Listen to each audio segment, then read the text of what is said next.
Dante, may pahintulot na ba mula sa lokal na pamahalaan kung maaari nang umuwi, no? Yung mga evacuation o yung mga evacuees dyan sa Maynila?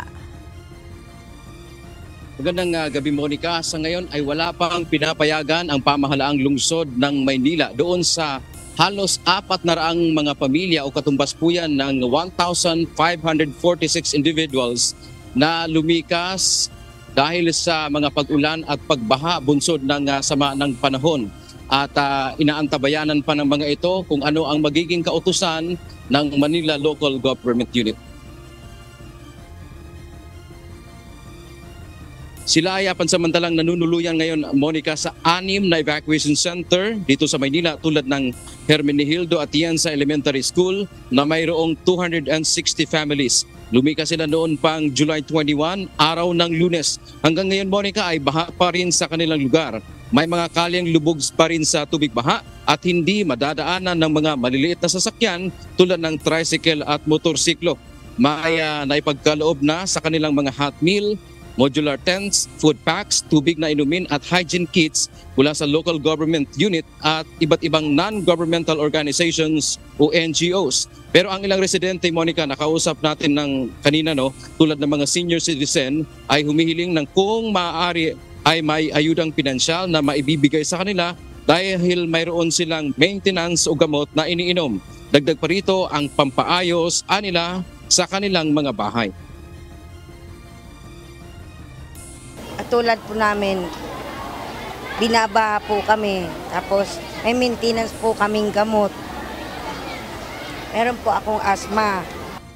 Financial talaga, nahirapan kami sa sarili namin. Hindi kami makakilos. Bukod sa bahay namin punong-puno na sa tubig, paano kami makatulog? Kung dito rin, sobrang ingay. Hindi makatulog, magkasakit ka.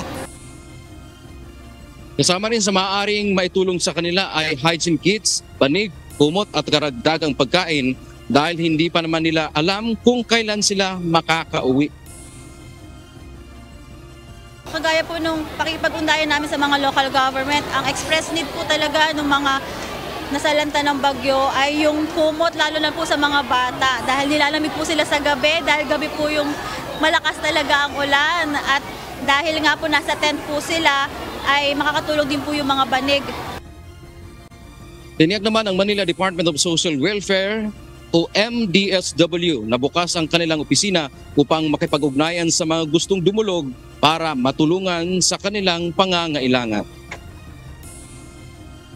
Sa mga nagnanais pong tumulong, maliban po sa pagkain, syempre wala, kahit ano naman po yan ay tatanggapin po namin dahil para po yan sa mga residente po dito. Matanas year ako 3 years old. Monica, tiniyak naman ng pamahalaang lungsod ng Maynila na nabibigyan ng karampatang atensyon, partikular ng medical, ang mga nagkakasakit sa iba't ibang mga evacuation center dito sa Maynila. Karaniwan naman, Monica, ay batay sa atin nakausap kanina ay lagnat, lalo na sa mga bata, na karaniwang nangyayari kapag ganito. Galing sa ulan at pagpasok sa mga evacuation center ay siksikan, hindi talaga maiiwasan na mayroong magkakasakit. At kanina, Monica, nakita din natin bumisita si Department of Social Welfare and Development Secretary Rex Gatchalian dyan sa Manila City Hall. At batay doon sa narinig nating pag-uusap nila ni Mayor Isko ay parang pinawalang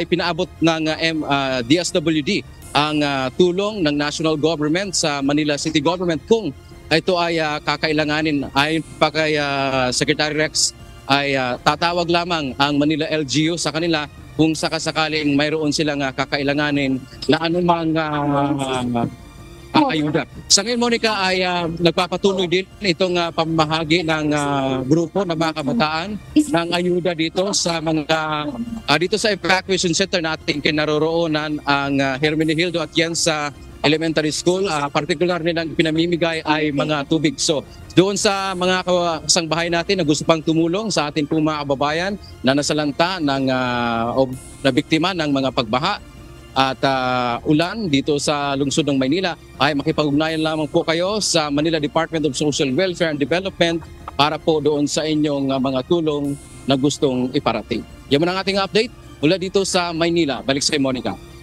Maraming salamat, Dante Amento.